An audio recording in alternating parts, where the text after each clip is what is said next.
Greetings, queens and kings. If you stopping by, welcome to my channel. Definitely click that subscribe button and definitely hit that notification bell so you don't miss out on future content. Like, share with friends and family, and let's get in here and discuss. Now, if you remember when the season first kicked off, they had what do you call it? Previews, right? Previews of what was to come, and we saw Karen outside of the salon saying she lost everything she had. Now, was that a slip up? Because sometimes producers, they make different multiple takes of a particular episode or scenes to throw us off for the previews, and it turns out not to be that way. There is a body in that shop. Is it Karen? And if it's not, then who is it? Oh God, I don't want to see my girl go. Come on, fam. Let's get into it.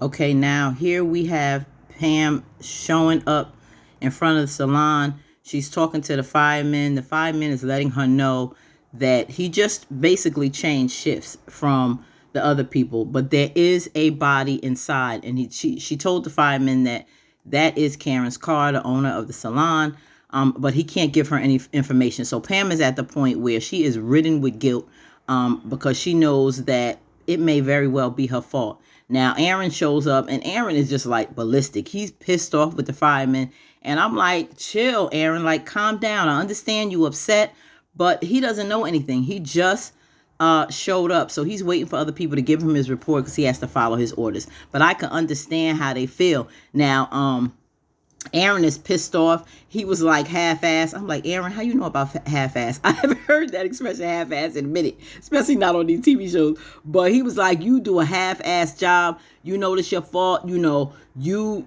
left the curlers on. And this is why Karen had to go to the shop because of you. So she's hurt and pissed off, and she walks off and like, F you. Now, next we have Fatima at the office. Zach is meeting her. He's letting her know that, he basically spoke to Heather and she told him to come over. But he's telling her something don't sound right. She's telling me to come over at 3. Her sister watches him during the day. I mean, at night while she's at work. And, she watches him during the day. And Fatima's like, well, when does she get sleep? And he said, that's what I'm talking about. I thought I was crazy. Like, he evidently is up watching himself. And that's total neglect. And it's a sad situation. We'll get into it when we get to the house, because this is something that I go through in my day-to-day 9 to 5 all the time. Children that's, in care of the Division of Youth and Family Services due to neglect for various reasons. And it's really a sad situation that his son is in. So Fatima's basically like, we're going to go there earlier. We're going to go on my lunch hour, come back. He's like, yeah, that's what I'm talking about. You my ride or die. So yeah, that's it. So they're preparing to meet up later. And here comes old hating Andi. I'm like, Andi, when you up there with Gary doing your love fest in the office, you don't have a problem then when he's stopping by at the office. But she's seeing all this love, and sometimes when your stuff is not right, you get a little tainted. So she's like saying, it's time to go. We gotta basically work. 'Cause, they're getting ready for this deposition. So she's telling Fatima, can he like quiet down a little bit? She was like, yeah, I know. So they went to work. Now, this is, put in the comments, please, what you think about the situation with Bio. Now, he comes over, and of course, Sabrina is very grateful for what he's done. He's coming to check on her. She's talking about the money. She may lose her job. I thank you for everything you did. He said, well, I know you're not a bank robber. That's not you. He just helps her in so high esteem because she reminds him of the woman in his village. But what I don't like is that he wants to take her out to lunch. Number one, he wants to take her money and double it because he's good with investments. Okay, that's all well and good. But I don't know if I want to take the chance with all her money like that, especially with no job. But this is what he's offering to do. Let me know if you think that's a little suspect. And what really got me going is when he told her, no, we're going to go, leave your wallet, leave your purse. You don't have to worry about anything. Don't even bring your phone. That's a bad situation to be in with someone that you really don't know that good. Yes, he gave you $1 million. Does he have all this money? He's supposed to be a prince. Why he's not doing his princely duties in his country, I don't know. Guess he works in finance. There's a lot we have yet to discover about Bayo. Yes, and women in the grocery store that time showed his picture that he's actually a prince, but we still don't know a lot about him.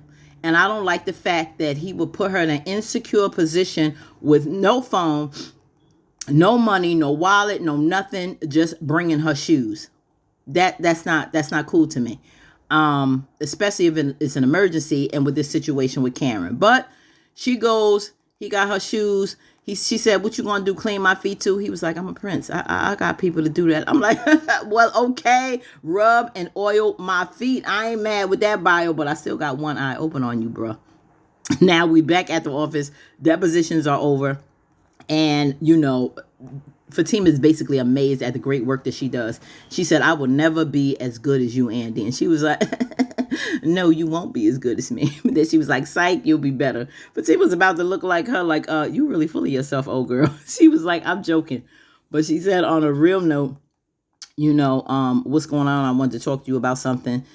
So Andy's like, what's up? And she's telling her the situation. Basically, she hasn't set a date yet for her wedding.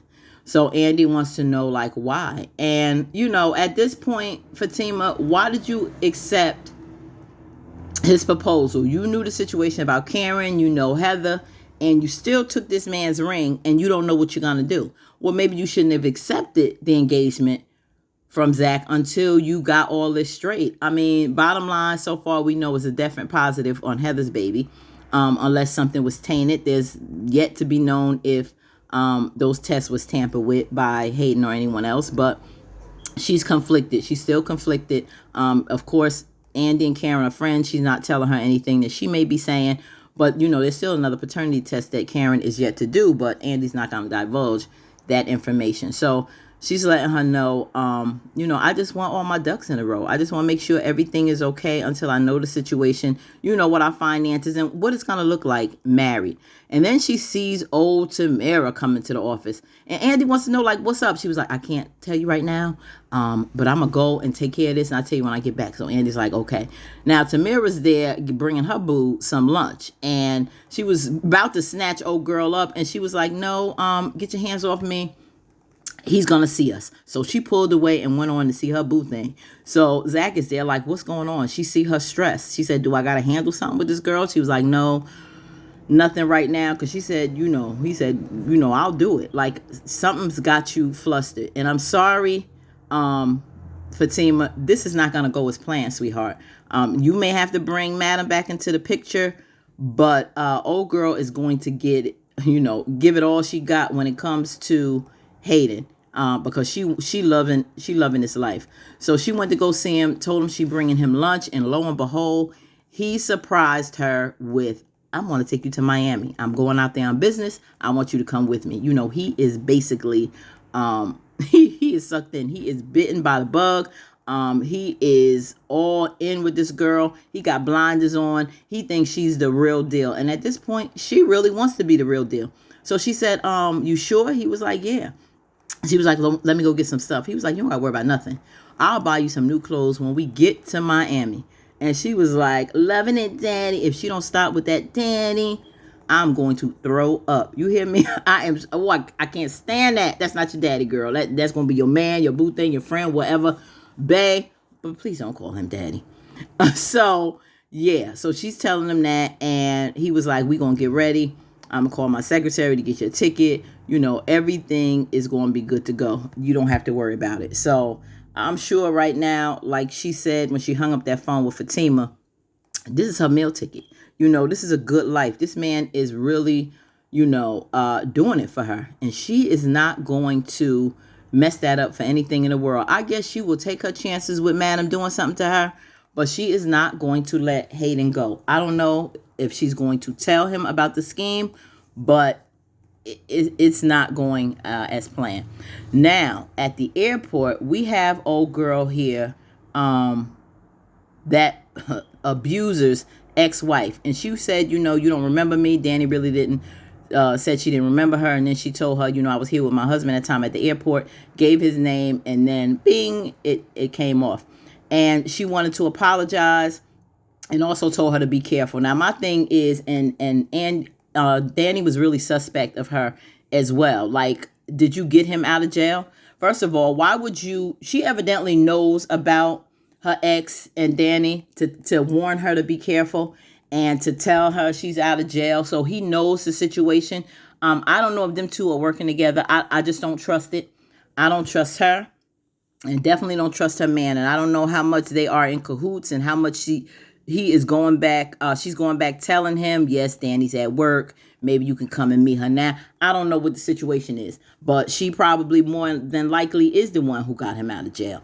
But she wanted to apologize, basically, whether Danny accepted it or not, and wants her to be careful. I don't know. Maybe she knows about Danny, but she wants to warn her because she said he's crazy. I got to deal with him when it comes to our child. I didn't know he was that bad until after I had a baby with him.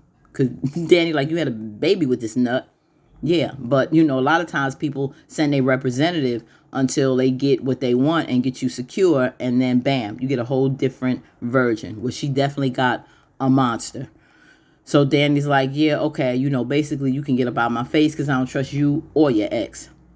So after they finished their little talk, she went over to the side, and here goes Hayden. Hayden pulls up with his little first class tickets with his boo thing, and they about to go. Why did I?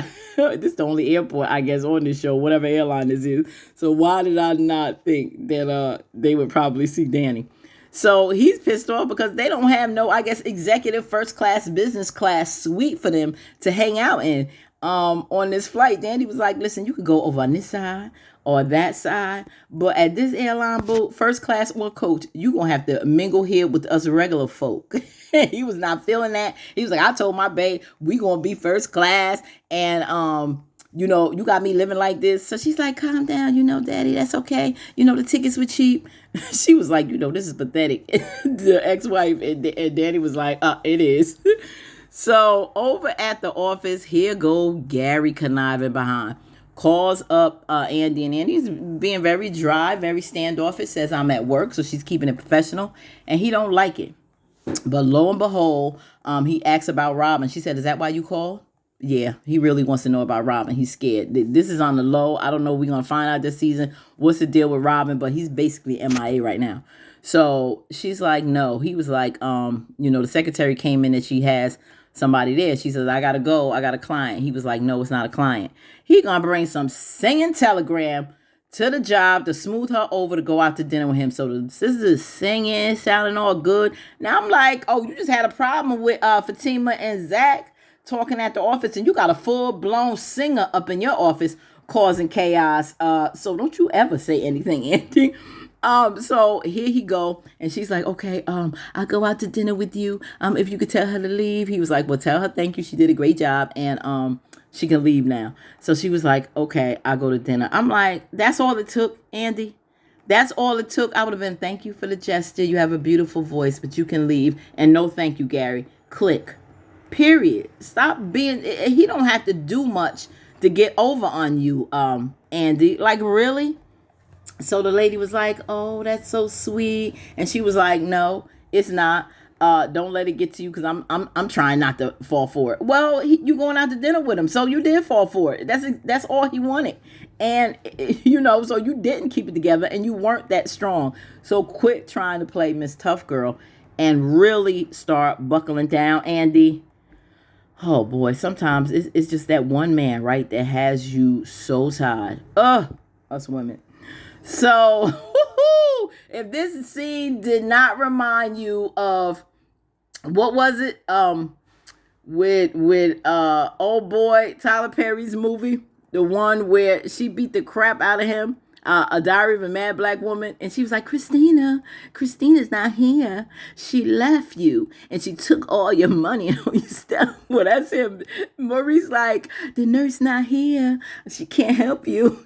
And he is going in. And Maurice really, really is hurt. He cared a lot about Q, and he's really trying to get to his soft side, trying to see if he has a heart. Does he have any remorse? Like, I was good to you. And, I can't believe that you would do something like this to me and Sabrina. She had nothing to do with this. You're messing up our lives, our work. And He said, I don't care. If you think I got a heart, think again, because I don't have one. My record, he knows, is probably long as I don't know what, and you two won't get that much time. You have a clean record. I would be in for life, and I'm going to do what I got to do. It's basically, survival of the fittest, self-preservation when it comes to Q. So he was like, okay, count your days because they're numbered, and I'm coming out for you. Yeah, I'm about that life. I got $6,000. I'm going to pay somebody to knock you off. So old boy is getting nervous. Now, Zach and Fatima is on their way to see Heather, and she could see all on his face that he's hurt because he's at the point now where, he said, I just found out I got a son. I don't know what I'm about to walk into. This is a situation that, I'm just not good with, and it's really taking him back to a bad place. And I can see that he mentioned he's getting therapy now. This is hard for him, but I'm happy to know that he is working on his past issues because he mentioned at the office therapy. Now, I was like, Heather B, is this you? They see little Michael outside like he was afraid of, playing by himself. And oh, Heather B, remember her? Heather B is in the window like Miss Bonita from Living Color. Talking about, you here to see that boy? I'm going to tell you right now, he can't talk. He can still wearing Pampers at 4 years old. He's always all times of day and night in the street. The mother cursing him out, saying all kind of crap around him, basically neglecting him, treating him like garbage. His mental development, like I said, this is the kind of work I do every day, and it's sad to read a lot of these cases. This is the perfect example of some of the ones that we have to tackle. She's surprised, of course, when they come in the house that they there early. But they want that pop-up visit, and that's what a lot of investigators and stuff, do, and our law guardians is they go in and, do pop-up visits because you never know. Sometimes when you do certain visits that you're not necessarily prepared for, a lot of times you get to see certain things they didn't get a chance to cover up, so to speak. And she's really not doing good by this boy. As you can see, there's a man living with her. And Fatima was really scared. Was y'all surprised how nervous she was? She really doesn't want anything to happen to Zach. He was like pissed off because he's like, yeah, number one, don't talk to my son crazy. It's bad when you have a child with someone you don't know. That's why you got to wrap it up, fellas, because you don't know these women and what you're going to be stuck with for life. And so here go this jerk that she's sleeping with. A lot of these cases, these women are with the paramour or some guy who's winds up abusing and mistreating their children. So Fatima's like, we got to go. This guy is like, you got the money. Don't come here no more because I'm taking care of your child. And she goes in the room with him and leave her son back out there neglected again. This was such a sad, pivotal part of the episode. I could feel Zach's pain to turn your back on your child and leave him in poor conditions. But, Fatima, the pain in her eyes is, I don't want to lose you. But then you also have to understand he's hurt as a man. So she said, we're going to go back to Andi and we're going to fight for custody.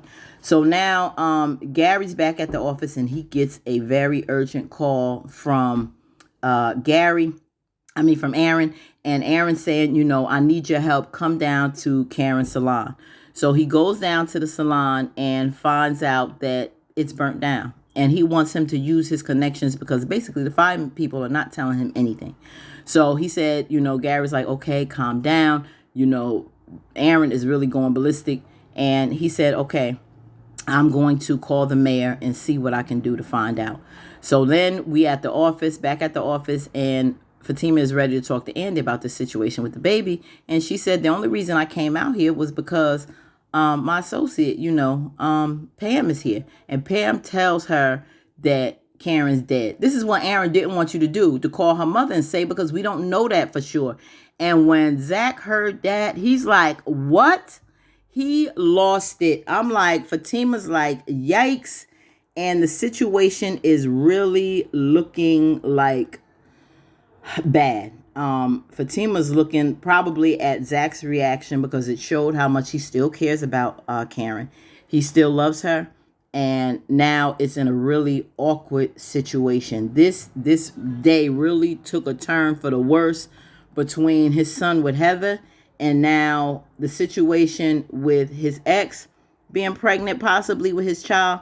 This was a devastating turn of events. So I'm hoping and praying that Karen, I don't know, I can't even call it, because if she wasn't there, where did she go? She's not contacting anyone.